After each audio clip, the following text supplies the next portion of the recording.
siempre, el agradecimiento a la Escuela de Formación de Auxiliares Jurisdiccionales y Administrativos de la Corte Superior de Justicia de Lima, por su intermedio al doctor José Neira Flores por extendernos la invitación y tener la oportunidad de compartir con ustedes algunas reflexiones respecto al régimen jurídico del procedimiento administrativo sancionador.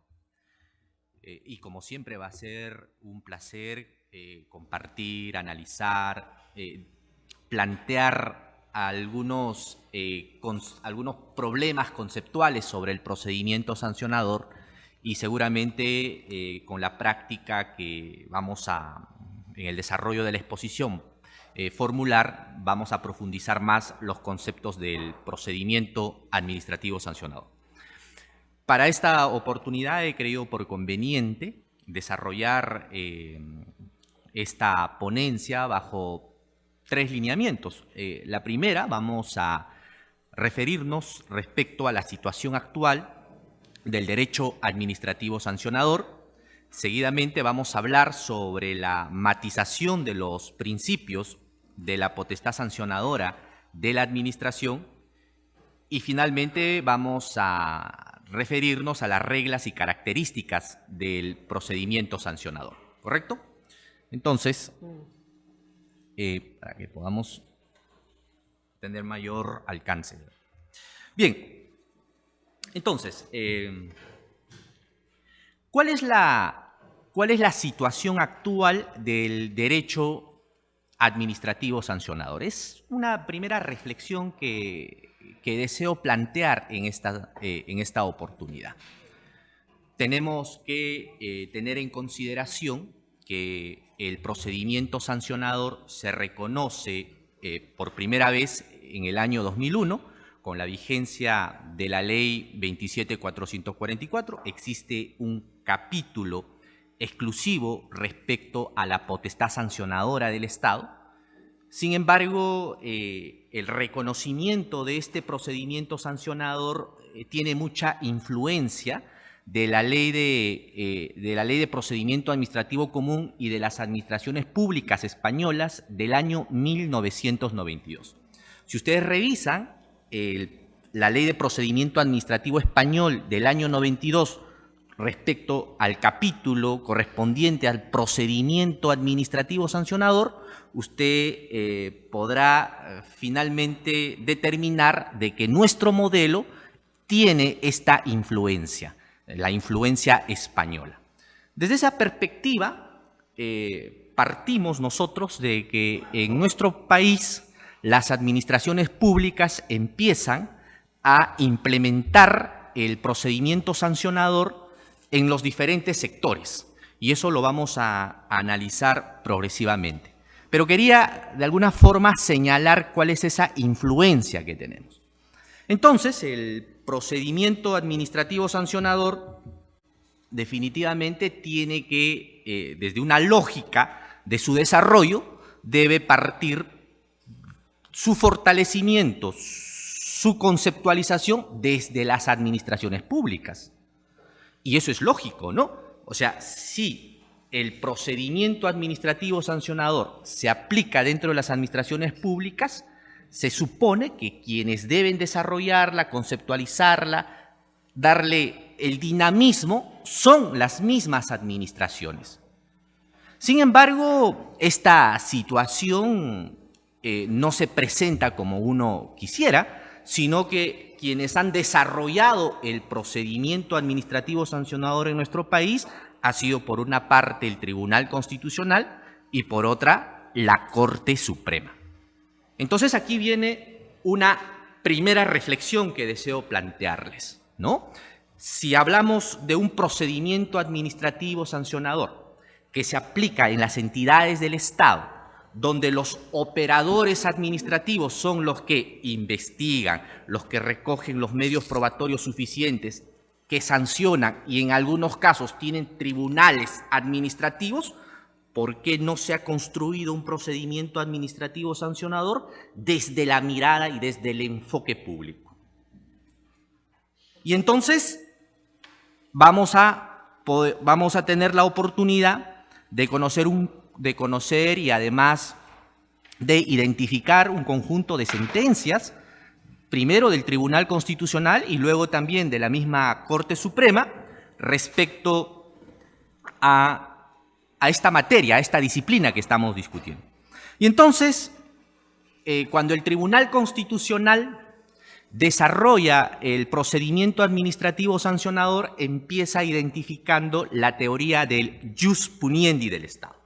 Y entonces realiza un análisis desde el punto de vista de que el jus puniendi del Estado es uno solo y por lo tanto su manifestación que se expresa tanto en el ámbito penal con determinados matices tiene que expresarse y aplicarse en el ámbito administrativo. Entonces, el Tribunal Constitucional resuelve este dilema porque antes de estas sentencias definitivamente se creía de que el procedimiento administrativo sancionador aplicado por la propia administración debería tener sus propias reglas, debería aplicar sus propios principios y hasta debería haber un alto grado de discrecionalidad en la administración pública.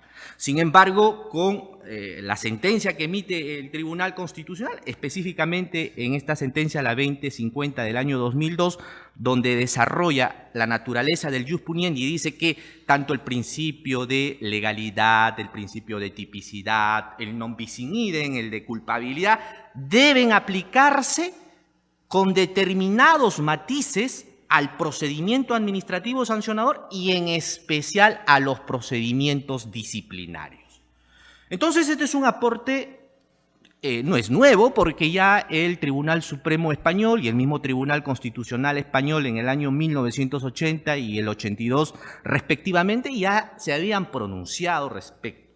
Pero hay además una contradicción desde el punto de vista de un enfoque de la convencionalidad, porque la Corte Interamericana de Derechos Humanos tiene una posición un poco diversa en una sentencia que les recomiendo que se pueda leer, el caso Leopoldo López versus Venezuela, dice definitivamente de que los principios del derecho penal deben aplicarse con determinados matices al procedimiento administrativo sancionador. Sin embargo, en otra sentencia, la misma Corte Interamericana de Derechos Humanos señala de que, específicamente en la sentencia Baena versus Ricardo, esta sentencia definitivamente dice de que los principios del derecho penal deben aplicarse, no con matices, sino debe aplicarse definitivamente con exhaustividad en los procedimientos administrativos sancionadores. Entonces, encontramos desde la misma convencionalidad una contradicción de cómo entender el derecho administrativo sancionador. Bueno, la Corte Suprema, y recientemente, justo con ocasión de esta presentación, acaba de publicarse, y está acá publicado en El Peruano el día 31 de mayo del año 2018, esta casación, la 19723 del año 2015, Piura. Esta casación toma la misma posición que el Tribunal Constitucional en el sentido de que los principios del derecho penal deben trasladarse, ¿no?, con determinados matices al procedimiento administrativo sancionador. Por lo tanto, es una posición que a nivel de la Corte Suprema, no solo en esta casación, sino en otras, viene repitiendo. En conclusión, ¿cuál es la posición que han adoptado tanto el Tribunal Constitucional como la Corte Suprema respecto al procedimiento sancionador? Es que el jus puniendi del Estado es uno solo y por ende, tanto en la manifestación penal y además en la manifestación administrativa deben tomarse en consideración estos elementos, especialmente la aplicación de los principios de legalidad, tipicidad, culpabilidad y el non bis in idem. ¿Ok? Entonces, desde esa perspectiva podríamos nosotros zanjar una primera idea respecto a este tema. Pero ¿cuál es el rol de las administraciones públicas? Definitivamente, recuerden ustedes que yo inicié con una reflexión. ¿Quiénes son los que deberían desarrollar justamente las instituciones del procedimiento administrativo sancionador?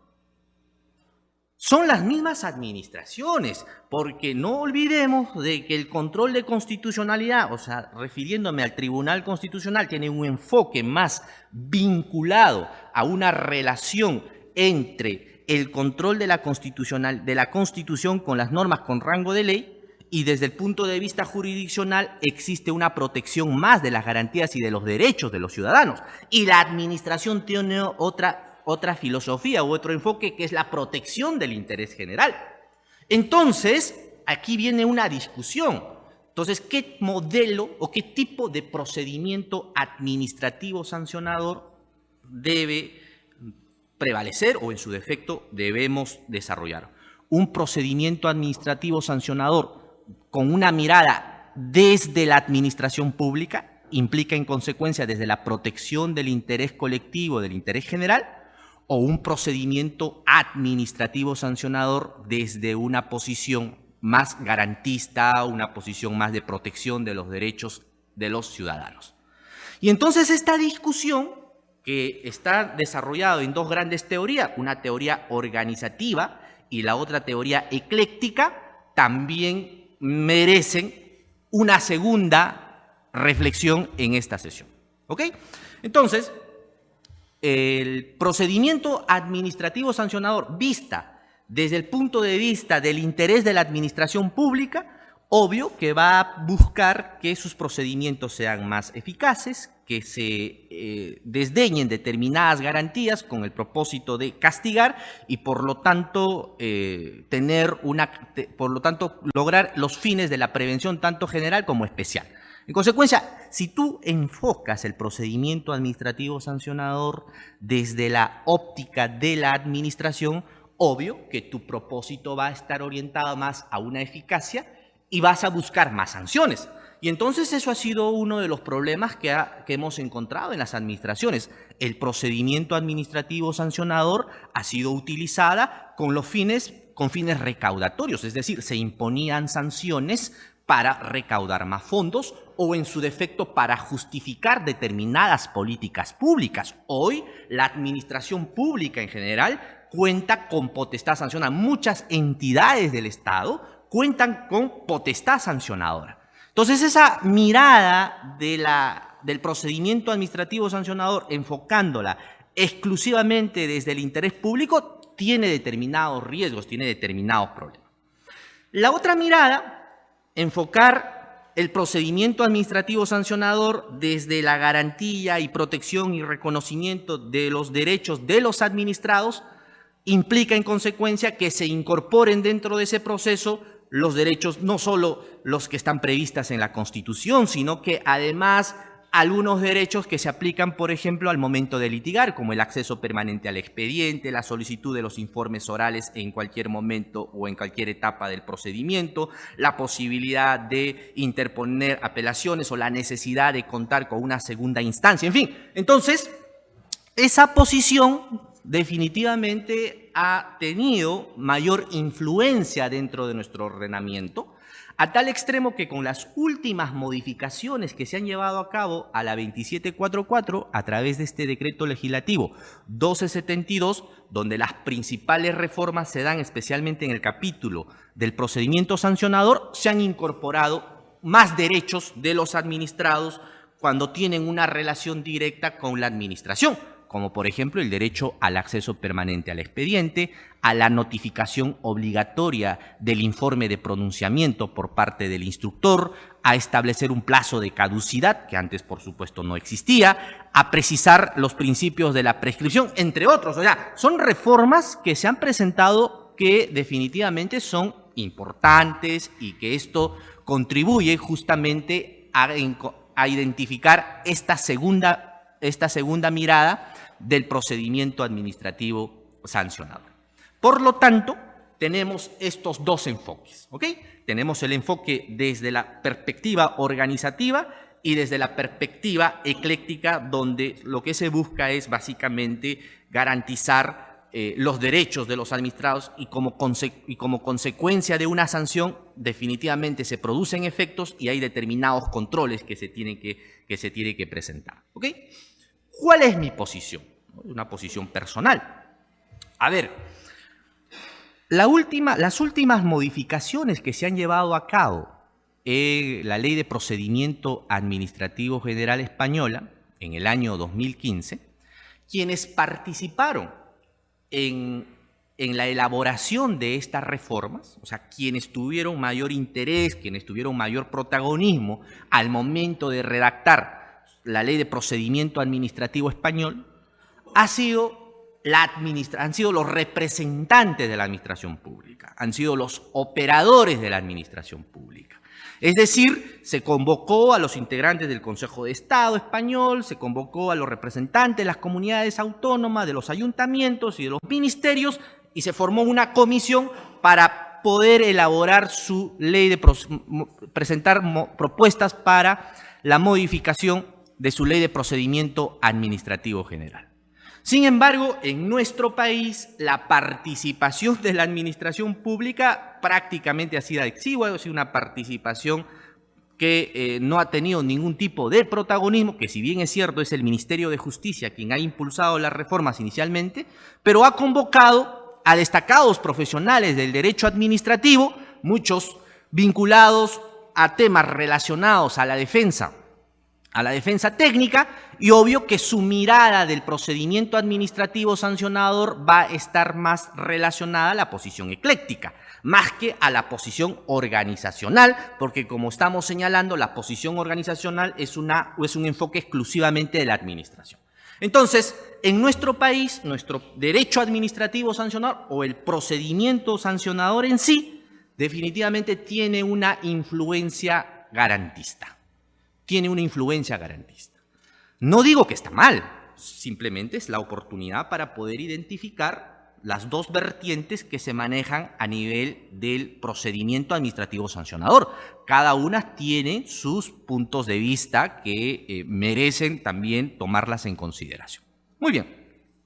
Eso es en consecuencia lo que quería señalar como primera reflexión respecto a la situación actual del derecho administrativo sancionador. Ahora, como segunda parte de esta presentación, quiero hacer referencia al tema de la matización de los principios de la potestad sancionadora de la administración. ¿Ok? Entonces, ahora me voy a enfocar un poco, vamos a hablar sobre lo que son las relaciones especiales de sujeción, sobre la teoría del jus puniendi, que ya lo he señalado, pero quizás aquí más conectándolo con el principio de legalidad y tipicidad, el principio del non bis in idem y además el principio de culpabilidad. ¿Ok? Bien.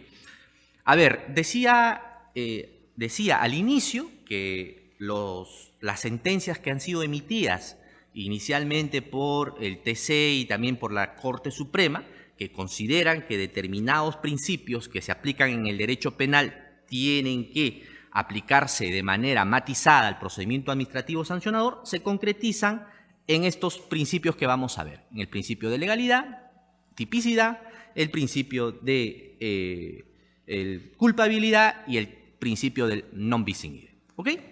Pero antes de eso es importante entender qué diferencias hay entre una relación de sujeción especial y una relación de sujeción general. Digo que es importante conocer estas posiciones porque en base a esta vamos a saber argumentar y vamos a ver de qué manera existe un desvanecimiento de la aplicación de estos principios en determinadas materias sancionatorias. ¿Ok? Cuando hacemos referencia a las relaciones especiales de sujeción, tenemos que relacionarla directamente a una categoría que tiene sus orígenes en el derecho comparado, específicamente en el derecho alemán, y que un jurista muy conocido como Otto Mayer señala de que las relaciones especiales de sujeción tienen como propósito buscar o lograr una vinculación entre el funcionario y la administración, y por el solo hecho de incorporarse a la administración, en consecuencia se somete a las reglas, se somete a los principios y por lo tanto se sujeta a lo que la administración le exige respecto a su correcto comportamiento. Entonces, una relación de sujeción especial es una teoría que ha sido discutida en nuestro modelo, en nuestro país. sí lo estamos aceptando. En algunos casos, especialmente para el caso de funcionarios públicos, para el caso de los policías y los presos, se aplican con mayor intensidad. Entonces, esta teoría de las relaciones especiales de sujeción justifican la atenuación de determinados principios desde la perspectiva sancionadora. ¿Por qué? Porque justamente es una aceptación voluntaria de estos sujetos, ¿no?, que deciden incorporarse a un aparato y por lo tanto ellos se someten a determinados matices, como por ejemplo el tema del principio de legalidad. Vamos a ver. El caso del principio de legalidad. Ustedes saben muy bien de que no hay ningún delito que pueda ser aprobada a través de un reglamento o a través de un acuerdo de consejo directivo o una resolución del titular de una entidad, ¿cierto? No existe. No existe delito que esté aprobado bajo estos dispositivos. Los delitos, en el modelo peruano, son aprobados con normas, ya sea con ley o cuando es como consecuencia de una delegación de facultades por un decreto legislativo. Es más, los españoles han puesto una valla más alta y han establecido que los delitos deben ser aprobados por ley orgánica, es decir, la votación debe ser más intensa. Entonces, sin embargo, en el ámbito administrativo, en el procedimiento administrativo sancionador, sí se habilita la posibilidad de aprobar infracciones administrativas bajo decreto supremo, que se denomina la reglamentación, la colaboración reglamentaria, que puede aprobarse a través de acuerdos de consejo directivo, como sucede en el caso de las infracciones en temas ambientales, que está a cargo de la UEFA, o en su defecto a través de una resolución del titular de la entidad, como recientemente acaba de aprobarse las infracciones y sanciones para funcionarios y servidores públicos que son sancionados por la Contraloría General de la República. Entonces, fíjense ustedes estas matizaciones que se presentan. Mientras que el principio de legalidad en el ámbito penal es, desde el punto de vista formal, tiene que aprobarse por normas con rango de ley, ya sea la ley ordinaria o en su defecto el decreto legislativo. Para las infracciones administrativas, aquí existe una matización. Por lo tanto, se habilita el reconocimiento de las infracciones administrativas a través de otros dispositivos que no necesariamente son con rango de ley. Sin embargo, aquí también nuestros tribunales, cuando me refiero a los tribunales, me refiero tanto al TC como a la Corte Suprema, han establecido un criterio que me parece interesante. Un criterio que, si bien es cierto, se da la facultad a la administración que apruebe sus propias infracciones, pero estas no pueden ir en contra o no pueden desnaturalizar las infracciones que por ley se reconocen. Entonces, esto es interesante, ¿ya? La única manera de reconocer las infracciones es, repito, desde el punto de vista administrativo, es con estas normas con rango de ley. Es decir, el legislador decide qué infracciones son las que tiene que reglamentarse. Y sobre estas, la administración pública tiene que desarrollarlas de manera exhaustiva. ¿Ok?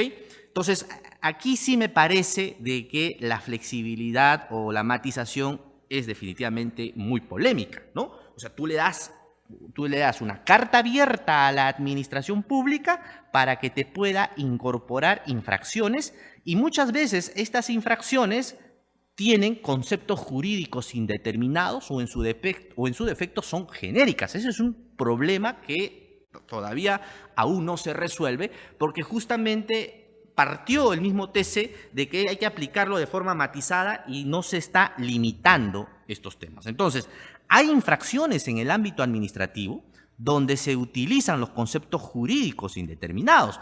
Por ejemplo, cuando usted encuentra el tema de el grave perjuicio al Estado o la grave afectación a los servicios públicos, ¿no? Son conceptos jurídicos indeterminados que vamos a encontrarla en las infracciones administrativas. ¿Ok? Entonces, desde ese punto de vista, vamos a encontrar las matizaciones. Otra matización, por ejemplo, vamos a identificarla en el principio del non bis in idem. Este principio del non bis in idem es uno de los principios que causa mucha polémica a nivel del procedimiento administrativo sancionador y vamos a ver cómo se está dando el desarrollo en la actualidad. ¿Ok? A ver, en nuestro país se ha reconocido administrativamente una categoría que se denomina la autonomía de responsabilidades, ¿ya? El TUO de la Ley de Procedimiento Administrativo General reconoce la categoría denominada autonomía de responsabilidades. Implica en consecuencia que la responsabilidad administrativa es independiente de la responsabilidad penal y la responsabilidad civil. Por lo tanto, un ciudadano, un funcionario, un policía, etcétera, puede tener una responsabilidad administrativa, pero además puede tener también una responsabilidad penal. En la sentencia que les he mencionado, la 2050 del año 2002, en esta sentencia se desarrolla los alcances del non bis in idem y el desarrollo desde el punto de vista tanto procesal como material, y además en esta sentencia se precisa que la inaplicación del non bis in idem solo procede cuando los fundamentos son diferentes. Hasta aquí creo que es claro. Por lo menos no hay una sentencia que tenga carácter vinculante, salvo hay un acuerdo plenario del año 2007, hay una sentencia de la Corte Suprema del año 2007 que sí definitivamente es más clara cuando tiene que diferenciar entre la responsabilidad penal y la responsabilidad disciplinaria de los funcionarios. Esa sí tiene un carácter de precedente vinculante porque así mismo lo señala. Pero desde el punto de vista de las sentencias constitucionales no hay ninguna que pueda esto finalmente cerrar y zanjar el tema. Como no está cerrado y zanjado este tema, obvio de que van a haber posiciones bien marcadas. Los penalistas no van a aceptar esta posición. Por ejemplo, cuando a un funcionario o un servidor público se le procese disciplinariamente por usar recursos del Estado para favorecer a un determinado partido político, esta es una infracción administrativa, es una falta administrativa, pero además es un delito. En consecuencia, puede ser, bajo este caso, bajo esta situación, puede ser sancionado disciplinariamente, pero también procesado penalmente por el delito de peculado de uso, en este caso particular. Entonces, los penalistas definitivamente van a decir de que aquí los fundamentos son los mismos, porque es cierto, ¿no? ¿Cuál es el bien jurídico que se protege a nivel de los delitos contra la administración pública? En verdad es la buena administración, ¿no? Es el correcto funcionamiento de la administración pública. Y entonces, dentro de la administración se hace un gran esfuerzo para buscar fundamentos distintos para poder, de alguna forma, procesar tanto disciplinariamente, conforme a sus procedimientos específicos, como también se pueda permitir la investigación y la sanción en el ámbito penal. ¿Ok? Entonces, miren ustedes, esta situación de alguna forma también ha generado un gran problema en el ámbito sancionador y específicamente en el tema disciplinario. Resulta de que en un gobierno regional, ¿ya? En un gobierno regional, la autoridad, en este caso, decidió llevar a cabo un proceso de exoneración, ¿no?, de las contrataciones. Para que se lleve a cabo la exoneración de las contrataciones tiene que adecuarse a las causales taxativas que están previstas en la Ley de Contrataciones del Estado. En consecuencia, a pesar de que el OCE, que es el ente rector de las contrataciones con el Estado, había advertido a esta autoridad regional que no procedía la exoneración de un proceso de contratación, porque quería comprar maquinarias por un monto aproximadamente de más de 20 millones para poder utilizarla en beneficio de la población, no hizo caso a esta decisión de este ente rector y decidió llevar a cabo la exoneración del proceso de selección y por ende contratar directamente y beneficiar definitivamente seguramente a terceros o personas que están vinculadas a él. ¿Ok?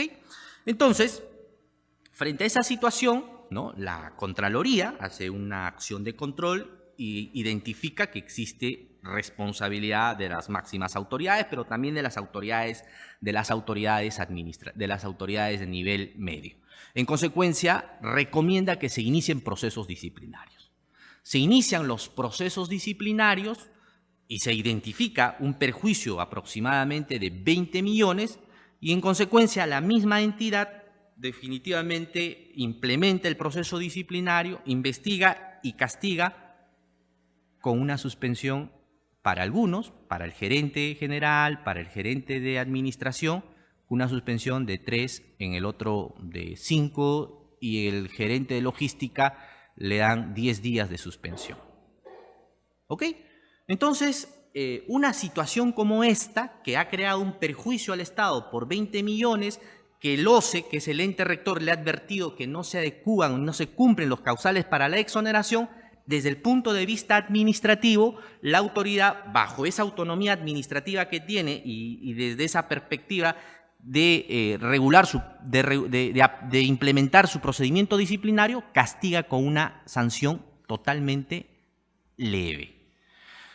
Obvio de que esta situación en el ámbito penal, ¿no?, sigue su curso, y al final la situación es que fueron condenados y hubo hasta mandato de prisión preventiva para la máxima autoridad regional. Pero en el ámbito disciplinario, ¿qué sucedió? Una suspensión de 3, 7 y 10 días respectivamente. Pero la Contraloría General de la República, en este caso, también tiene facultad para poder castigar. Y en consecuencia, la facultad sancionadora de la Contraloría llega hasta 5 años, o sea, dentro de sus sanciones pueden habilitar hasta 5 años. Entonces, cuando quiere iniciar un procedimiento sancionador la Contraloría, estos ciudadanos, ¿no?, se presentan ante esta institución y le dicen: no me puede usted castigar o no me puede usted iniciar un nuevo proceso porque yo ya he sido sancionado por mi entidad. Entonces se creó un gran problema en el país. Entonces, a la Contraloría el año 2011 se le otorgó la facultad sancionadora, sus 47 infracciones, se crearon órganos instructores, órganos sancionadores a nivel nacional y que ellos procesaban como consecuencia de un informe de control, y por lo tanto las entidades se adelantaban a la Contraloría, imponían sus sanciones leves y decían: aquí, si usted me va a sancionar, me va a afectar y estaría contraviniendo con el principio del non bis in idem. Era un problema de impunidad, era un problema social que tenía que resolverse. Y se resuelve definitivamente a través de un acuerdo plenario. El acuerdo plenario, el número 001 del año 2013, donde hace una diferencia entre la responsabilidad disciplinaria y la responsabilidad funcional a cargo de Contraloría. Y recuerden ustedes que les hacía referencia a la sentencia 2050 del año 2012, que señalaba que la inaplicación del non bis in idem se da en la medida que los fundamentos son distintos. Por lo tanto, ese acuerdo plenario del año 2013 busca una diferenciación respecto al fundamento y establece que desde el punto de vista de la responsabilidad funcional a nivel de Contraloría, lo que se protege es la buena administración de los fondos, los bienes y recursos del Estado, y en el ámbito administrativo lo que se protege es la relación directa entre el trabajador y el empleador y el correcto funcionamiento de la entidad. Entonces, este acuerdo plenario definitivamente tiene distintos puntos de vista. Los penalistas son los que han dado el grito al cielo respecto a este acuerdo plenario. ¿Y cómo es posible que pueda darse una forzada diferenciación del fundamento? Pero la situación concreta es que había un problema que tenía que resolverse porque las entidades, es decir, gobiernos locales, regionales, los ministerios, se adelantaban a la Contraloría y tenían sanciones muy leves. Entonces, desde ese punto de vista había una justificación. Entonces, esta situación ya ha sido hoy legalizada porque tanto en la ley, la 30.742, que es la Ley de Fortalecimiento de la Contraloría, le da la facultad a su Contralor para que pueda reglamentar las infracciones y las sanciones.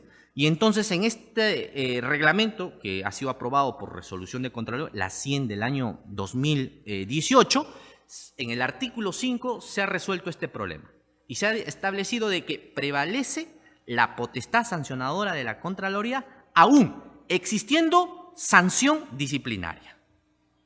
Entonces, legalmente esta situación ha sido resuelta. Entonces, cuando hablamos del non bis in idem, fíjense ustedes, te permite matizar, te permite flexibilizar la aplicación, no necesariamente para reaccionar frente a un problema como la que estábamos viendo. Había un alto índice de impunidad. Definitivamente la Contraloría emite un informe y señala de que del 100% de sus recomendaciones administrativas, solo el 25% eran implementadas por las entidades. Y de este 25%, más del 15% caían simplemente en amonestaciones. Entonces, obvio que había, desde el punto de vista administrativo, un alto índice de impunidad y en consecuencia el Estado tenía que reaccionar frente a esta figura. ¿Ok?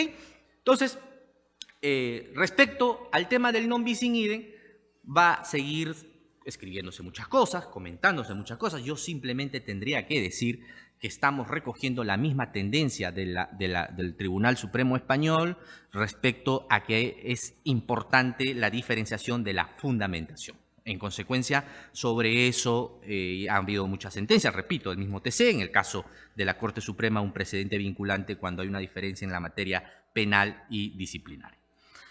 Bueno, pero también hay otro principio que está matizado, que es el tema de culpabilidad, ¿no? El principio de culpabilidad en el ámbito administrativo se reconoce, por ejemplo, la responsabilidad objetiva. Mientras que en el ámbito penal la responsabilidad subjetiva es la regla, sin embargo en el ámbito administrativo se da la posibilidad que las infracciones administrativas sean objetivas. Y cuando hablamos de una responsabilidad objetiva, nos estamos refiriendo a la sola identificación de la conducta y el incumplimiento normativo. Usted incumplió con la norma y por lo tanto tiene que ser sancionado.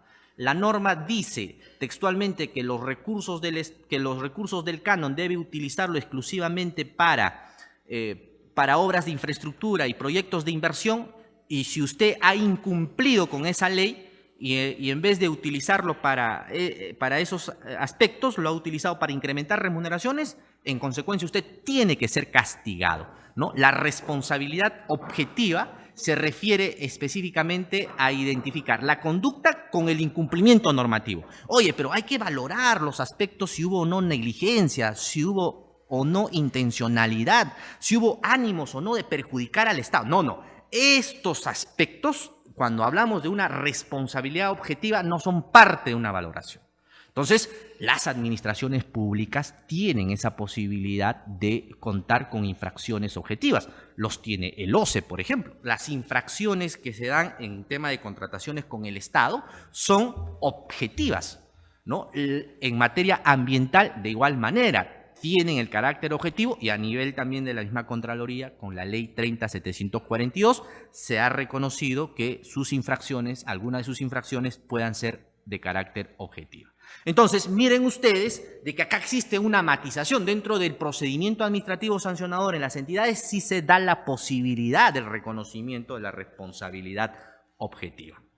Sin embargo, hay avances importantes que se han presentado, por ejemplo, en esta reforma de la ley de la 2744 bajo el decreto legislativo la 1272, se incorpora por primera vez el principio de culpabilidad. Y creo que eso es un avance importante, pero la incorporación de este principio no es porque nace como consecuencia de las buenas intenciones de los que elaboraron estas reformas, sino que ya era como consecuencia de los aportes tanto del Tribunal Constitucional como la misma Corte Suprema, que exigían, especialmente en los temas disciplinarios, que tiene que existir una valoración sobre la intencionalidad, sobre la negligencia, el conocimiento y encontrarse en un análisis subjetivo. Por lo tanto, esa es la tendencia. La tendencia está que cuando los operadores administrativos tienen que procesar, no necesariamente tienen que sesgarse bajo ese manto de la responsabilidad objetiva, sino que para legitimar ese procedimiento tienen que ir más allá.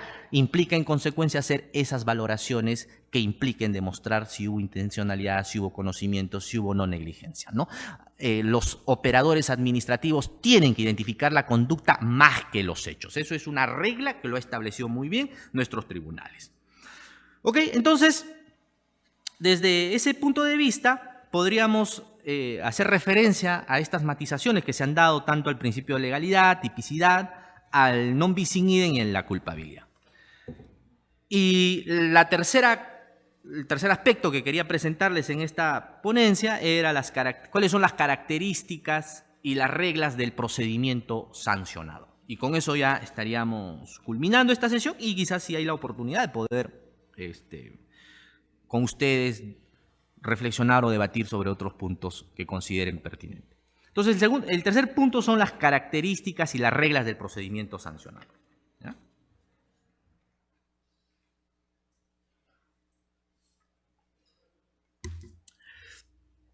A ver, dentro de las características del procedimiento administrativo sancionador se ha creído por conveniente incorporar esta diferenciación entre la autoridad instructora y la autoridad sancionadora. Ese es un avance importante. Hoy es obligatorio que en los procedimientos administrativos sancionadores exista esa diferenciación claramente definida por parte de un funcionario que se encargue de instruir, que se encargue de investigar, que se encargue de recolectar las pruebas que sean necesarias para que al final tome la decisión de iniciar o no un procedimiento administrativo sancionado. Y en esta parte vamos a entrar a otra reflexión. Mis estimados amigos, ¿cuál es el problema dentro del procedimiento administrativo? Fundamentalmente está en el tema probatorio. La mayor parte de los procedimientos administrativos sancionadores que son observados o son declarados nulos o en su defecto por el contencioso administrativo, justamente se debe a que durante el desarrollo del procedimiento la autoridad instructora no reúne las pruebas suficientes y no complementa adecuadamente, ya sea para iniciar o en su defecto para acusar. Entonces aquí hay algunas debilidades que se tiene que mejorar. No olvidemos que este procedimiento administrativo sancionador tiene la misma concepción que un procedimiento judicial, o sea, hay una etapa investigativa que está a cargo del instructor, es más o menos como en el ámbito, es como el fiscal que se encarga de la investigación y la acusación, y tiene aparte una autoridad sancionadora que es la que al final toma la decisión si existe o no una infracción, lo mismo que sucedería en el ámbito judicial que se enarbola en la figura del juez. Entonces, esta concepción es una de las características que se da. Pero esta diferenciación entre la autoridad instructora y la autoridad sancionadora no es nueva. Repito, esto ya estaba prevista desde el año 2001, cuando se aprueba la ley 2744, pero más aún en el año 1992 con el modelo español. Por lo tanto, recién empezamos a implementar, o sea, hoy ya es casi obligatorio y es obligatorio que las entidades del Estado que tengan reconocido su procedimiento sancionador, que repito, solo por ley se le reconoce esta facultad sancionadora, no se le puede reconocer por ordenanza regional, ni municipal, ni reglamento. Eso quiero que quede claro. Solo las entidades tienen facultad sancionadora cuando por ley o decreto legislativo se les reconoce esta facultad. Había un presidente de un gobierno regional que me decía: ¿puedo yo implementar mi facultad sancionadora para imponer multas y de esa manera tener recursos suficientes para hacer obras? Definitivamente que no, eso está proscrito. Solo por ley o en su defecto decreto legislativo se reconoce a determinadas entidades esta facultad. Entonces, desde ese punto de vista, tanto la autoridad instructora como la autoridad sancionadora cumplen cada uno sus funciones. Tiene que estar sujeto a determinados principios, obvio que el principio de imparcialidad, el principio de el debido proceso que tienen que seguir dentro de su desarrollo. ¿Ok? Otro aspecto interesante que es parte además de las características de este procedimiento administrativo sancionador es el derecho a la comunicación de la acusación. Ustedes saben que como consecuencia A ver, en el gobierno de Alan García se construyeron obras de infraestructura de mucha relevancia, y como consecuencia de eso se creó una comisión en el Parlamento, ¿no? La Comisión Tejada, recordarán ustedes. En esta Comisión Tejada se investigó a todos los que eran parte del gobierno de Alan García y además al expresidente. Resulta de que cuando se le inicia las investigaciones no se define en qué condición estaba él siendo investigado, si era testigo o si era realmente estaba como investigado. Entonces, toda esta situación llevó finalmente para que el órgano jurisdiccional ¿no? Deje sin efecto ese informe que emitió el Congreso de la República. Pero como consecuencia de esa sentencia que se da en el órgano jurisdiccional, definitivamente se empieza a tomar en consideración este derecho, el derecho a la comunicación de la acusación, donde se establece y que vincula el procedimiento administrativo sancionador. Cuando usted va a procesar administrativamente, tiene que tener 3 requisitos. Es parte de un contenido esencial. El primer requisito, tiene que identificar los hechos. Segundo requisito, tiene que usted identificar la infracción y además cuál es la sanción que va a dar. Y el tercer requisito, que no lo tenían las administraciones públicas que tenían procedimiento sancionador, tiene que identificar quién es la persona que te va a castigar, que te va a investigar y además cuál es el órgano que te va a sancionar. Por lo tanto, si te inician un procedimiento administrativo, ya sea disciplinario o en su defecto cuando esté relacionado a un procedimiento sancionado de la administración, necesariamente tiene que existir estos 3 elementos y en la ley así se ha regulado, ¿no? Identificación correcta de los hechos, la definición de la infracción y la sanción que te va a dar y además el tercer elemento, identificar quién es la persona que te va a instruir o el órgano que te va a sancionar. ¿Por qué es importante eso? Porque puede ser que la persona que te está instruyendo tiene algún grado de animalversión o en su defecto hay algún grado de incompatibilidad, entonces usted también puede efectuar la recusación. Entonces las administraciones públicas, desde el punto de vista de estas decisiones que se dan en el ámbito jurisdiccional, empiezan no solo a implementar y a mejorar sus procedimientos sancionadores, sino que ya son de carácter obligatorio al momento de procesar. Y bueno, entonces el procedimiento sancionador cuenta con una etapa de las indagaciones previas, la que hemos señalado, porque antes de iniciar un procedimiento se pueden hacer indagaciones previas, buscar información complementaria que alimente al instructor, que alimente con las pruebas suficientes para que pueda tomar la decisión del inicio de un procedimiento, ¿no? El desarrollo del procedimiento bajo las garantías que están previstas en la misma Ley de Procedimiento Administrativo General y finalmente el instructor culmina su labor con un informe de pronunciamiento donde determina la existencia o la inexistencia. ¿Ustedes creen que este informe de pronunciamiento debe ser notificado a los administrados? O sea, es un informe de pronunciamiento. ¿Se debe notificar a los administrados? Bueno, les comento de que con las últimas reformas sí es obligatorio. Es obligatorio que el informe del pronunciamiento se notifique a los administrados para que sobre estas puedan formular sus descargos. Es obligatorio. Pero ahora les voy a dar otra realidad. Resulta de que estas reformas que se han dado a la 2744, que como he señalado inicialmente, tiene una característica, yo creo, de un exacerbado garantismo. Muchas entidades de la administración están excluyéndose de esta normativa.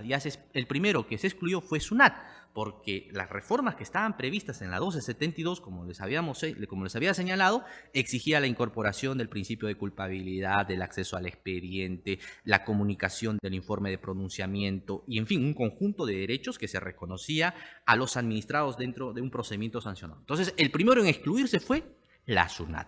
Luego, OCE, ¿no?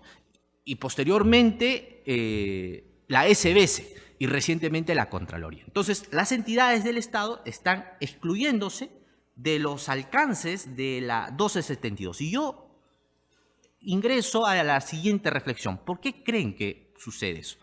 Porque justamente lo que les decía en un primer momento, cuando tú elaboras una reforma del procedimiento administrativo sancionador sin la participación de la administración, sin la participación de los operadores administrativos, de los actores que realmente aplican el procedimiento sancionador, pues definitivamente cuando están en la práctica tienen un conjunto de problemas, porque muchos de sus procesos ya están a punto de caducarse, porque con las reformas recientes solamente les dan máximo un año, es decir, las administraciones tenían máximo para investigar y sancionar un año. En consecuencia, la mayoría de sus expedientes estaban a punto de caducar y era necesario que propongan al Congreso la exclusión de los alcances de la 1272. También hay esa problemática que se está dando, así como más o menos se presenta en la Ley de Servicio Civil, ¿no? Tengo conocimiento que con la nueva ley de la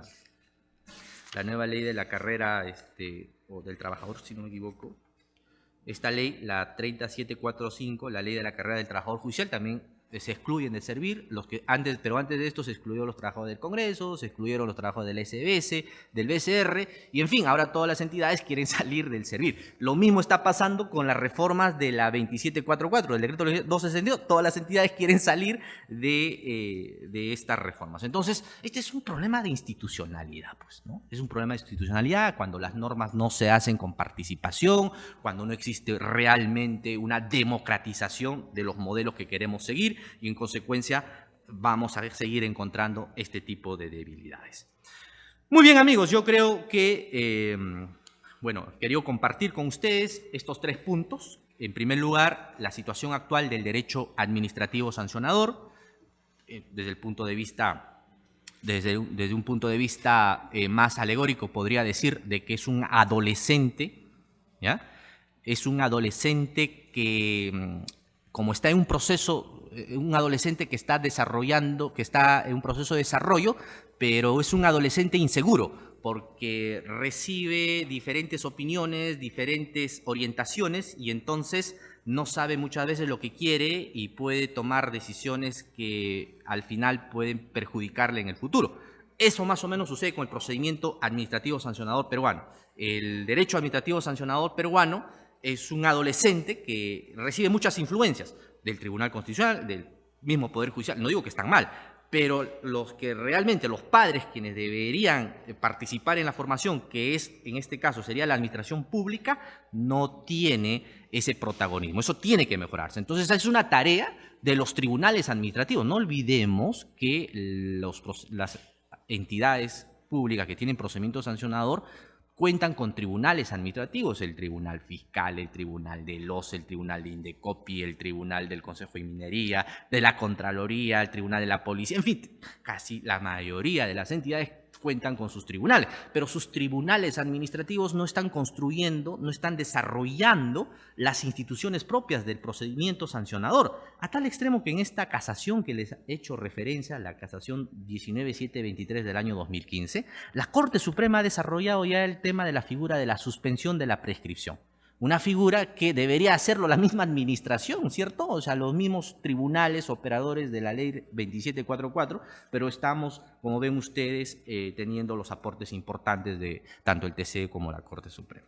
Y el segundo punto sobre el tema de las matizaciones del principio de la potestad sancionadora, hemos señalado que se sigue esa corriente, es una corriente ya desde el año 80, que ya los españoles lo habían implementado a través de sus tribunales, de que estos se aplican con matices, los principios del derecho penal se aplican con matices al procedimiento administrativo sancionador, y va también dentro de la línea de la convencionalidad que se da a través de la Corte Interamericana de Derechos Humanos, tanto en el principio de legalidad, tipicidad, el principio del non bis in idem y culpabilidad. Sobre el non bis in idem me atreví a plantearles un problema que seguramente lo van a escuchar y van a ampliar más sobre ese asunto, debido justamente a que hay posiciones bien marcadas por parte de especialistas en el derecho penal. Y finalmente, las características y las reglas, cosas interesantes como la diferenciación entre la autoridad instructora y la autoridad sancionadora, pero dando más énfasis en que la autoridad instructora tiene esa facultad de poder reunir las pruebas, las evidencias suficientes para definir el inicio o no de un procedimiento sancionador, y una vez que esté convencido, determinar o no recomendar o no la existencia de una infracción. Yo creo que esos son los temas que he querido compartir esta tarde con ustedes, y les agradezco por ser pacientes conmigo en esta ocasión. Muchas gracias.